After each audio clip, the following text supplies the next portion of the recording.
Well, the modern-day WWE product is vastly different to how it was a decade ago. Since DKO took over WWE, numerous changes have been made, and while some have made WWE a much better place, certain changes have sucked the life and soul out of the WWE product. Join us now as WrestleMania looks at 10 things that absolutely suck about modern-day WWE. Number 10, the show intros. Over the past few years, WWE has completely changed how its shows are presented, and this includes how they handle the show intros. For weekly programs like Raw and SmackDown, the show now often begins with wrestlers walking into the arena holding a coffee. While this gives the show more of a sports-style vibe, many fans feel it's out of place for professional wrestling. In the past, wrestling shows would start with an impressive intro package, followed by pyro, and then a dramatic entrance from the wrestlers themselves. Those days now feel like a distant memory. WWE seems very committed to this new style of presentation, and for the foreseeable future, there doesn't appear to be any plan to return to the traditional approach. Number 9, pacing is everything. A major change WWE has made on their big shows involves commercial breaks. Nowadays, pay-per-view events, PLEs, include ads in between with chase of practice that would have been unheard of just a decade ago. This has drawn a lot of criticism, especially from international fans, who are often forced to stare at the screen for several minutes while waiting for the show to return. The reason for the ads is straightforward: revenue. With WWE airing on streaming platforms, commercials generate billions of dollars every year for both WWE and the streaming services. It's worth noting that WWE could have introduced this approach during the WWE Network era, but they didn't. That decision spoke to a time when the company prioritized the fan experience above all else. The real problem isn't that ads exist, but how they're inserted into the show. They often disrupt the flow, which can make the viewing experience frustrating. OSA Jackson recently discussed this on X, saying WWE needs to improve the pacing of their commercials. He noted, "The flow was absolutely ruined on a streaming service people are already paying for," highlighting the frustration many viewers feel. Ads are a necessary part of WWE shows, but many fans feel they disrupt the flow of programming, especially on Monday nights. Important moments, like Javon signing to Raw, deserve to be shown in full on the broadcast itself. While there are ways to work around this, viewers who watch the show live shouldn't feel like they're being punished. The traditional pay-per-view model was much simpler. Shows featured a consistent flow of matches, with occasional backstage segments or WWE promotions between them. This format allowed for about 8 matches in a 3-hour broadcast. Today, however, the sheer number of ads WWE has contracted for each show makes an 8-match card unrealistic. WWE executive Bruce Pritchard has stated that less is more when it comes to PLEs, but this overlooks the real reason for shorter match cards: commercials. Unfortunately for fans, the revenue generated from these ads is too significant for WWE to make major changes anytime soon, meaning the current format is likely here to stay. Number 8, too many titles. Does WWE have too many titles right now? This is a common complaint among fans, and there's a lot of merit to it. While WWE has often had multiple active championships at the same time, the current situation is particularly noticeable because champions like Roman Reigns can go months with only 1 or 2 title defenses. A similar issue can be seen with the Women's US title. Despite being around for a year, it hasn't been defended on a single pay-per-view. Based on how WWE currently presents the title on SmackDown, it seems unlikely this will change, and would be a major surprise if it even appeared on a WrestleMania card. Ultimately, WWE often seems to show little interest in certain titles. The company only tend to give them real urgency when a big star holds them. For example, when Becky Lynch captured the Women's Intercontinental title, WWE suddenly made the championship feel important again. Number 7, they've gone too far. In early 2025, WWE made a bold decision to openly lean into the fact that their shows are scripted.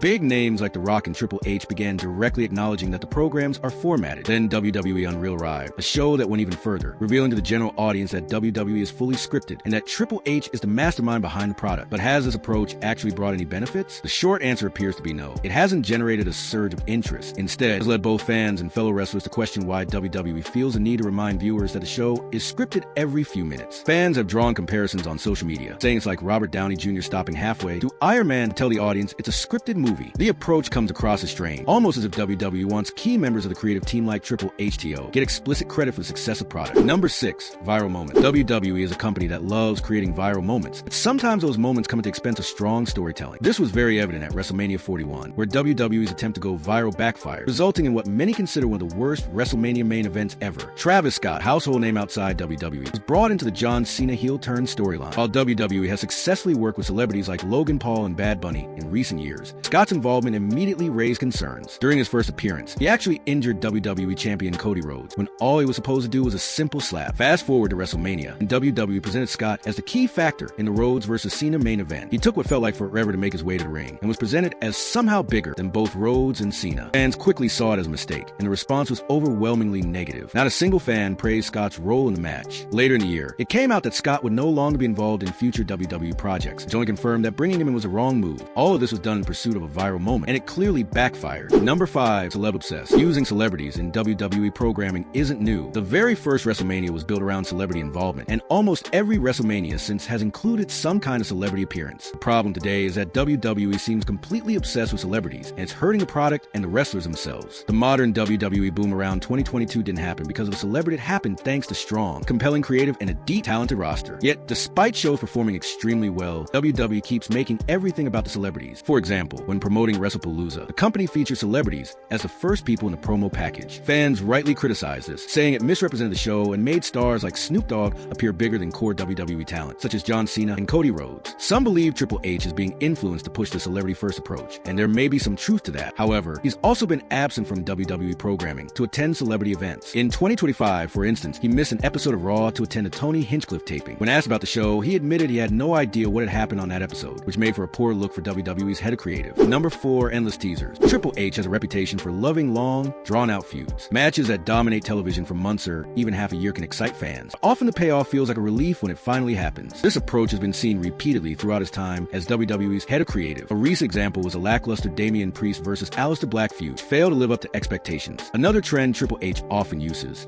is teasing storylines and then never following through. Two major examples stand out from his tenure. The first is Chad Gable versus Otis. When Gable turned heel, Otis became one of the biggest baby faces in WWE, receiving massive reactions every week. Fans were eagerly anticipating Otis turning on Gable, but the match never happened. The entire feud ended up being nothing more than a series of teases. A more recent example is the Randy Orton versus Cody Rhodes situation. Orton has been looking at the WWE title for nearly 2 years, and fans have grown frustrated to the point that it's become a running joke online. WWE has teased an Orton heel turn and a feud with Rhodes multiple times. Every time it seems like the program will move forward, WWE pivots at the last minute. Number 3, too many shows. There's no denying that WWE has too many shows. Raw and SmackDown are packed with blockbuster matches, largely because pay-per-views PLEs now feature only a limited number of matches. The result is that the build to these PLEs often feels flat and underwhelming. WWE has also faced a major issue with Saturday night's main event, as the company made the unusual decision to schedule most of these episodes a week before a PLE. For example, in 2025 and 2026, Saturday night's main event aired just 7 days before the Royal Rumble. This completely kills the momentum leading into the Rumble and makes it extremely difficult to build multiple shows at the same time. At its core, this problem comes down to revenue. While WWE likely needed to add Saturday night's main event to the calendar, the company can't resist the extra income it generates. The concern is that the schedule risks burning out everyone involved, from the talent to creative team. Triple H has already rejected the idea of making every PLE a 2-night event, so he clearly understands how grueling the current schedule is. This is something that WWE's parent company, TKO, will need to keep in mind as 2026 progresses. Number 2, WWE versus the fans. When Triple H was running NXT, he often came across as the opposite of Vince McMahon. He listened to criticism, adjusted his booking accordingly, and was always polite and respectful toward the fans. Over the past year, however, that approach has changed dramatically. Triple H has gone on several rants criticizing fans who voiced complaints about the product, especially the Internet Wrestling Community, IWC. During an appearance on Andrew Sco's Flagrant Podcast, he said, "The internet is not real life, and the bitching and the effing complaining that is on there is not real life. You could read the internet, and it'll sound like this thing is dead." I'll use Cody as the example. Cody's already jumped the shark. He's dead as a babyface. He continued, "Really? I don't know. I'm in an arena with 10 to 15,000 people every night going ape_under me, selling the most merchandise. For sure, whatever you want to say on the internet, that's the golden rule. It's just the opinion of a few people." This response was widely seen as nonsensical. Triple H has repeatedly used social media to gauge fan reactions, and key decisions like the WrestleMania 40 booking were heavily influenced by online feedback. The IWC consists of the fans who are most engaged and most loyal to the product. Rather than arguing with them, Triple H would be better served by embracing their input. And number 1, ticket prices. Ticket prices for WWE shows have never been higher, and unfortunately, there's little chance this will change anytime soon. TKO is focused on maximizing revenue, which makes sense from a business perspective, but comes at a cost for fans, many of whom have to save for an entire year just to attend a single event. This pricing strategy has even drawn criticism from WWE legend Randy Orton. He was reportedly shocked when he learned how much one fan had paid for a WrestleMania ticket, highlighting just how extreme the prices have become. It was a stark look at WWE and TKO, showing that their focus on profit often overshadows a fan experience. What's even more concerning is that TKO executives have openly stated that Vince McMahon's approach setting ticket prices so families could attend was actually wrong. They see further opportunity to raise prices, which many consider a reckless business move. Prioritizing revenue over accessibility for families is a controversial strategy, and it could backfire in a major way if fans feel they're being priced out of attending live shows.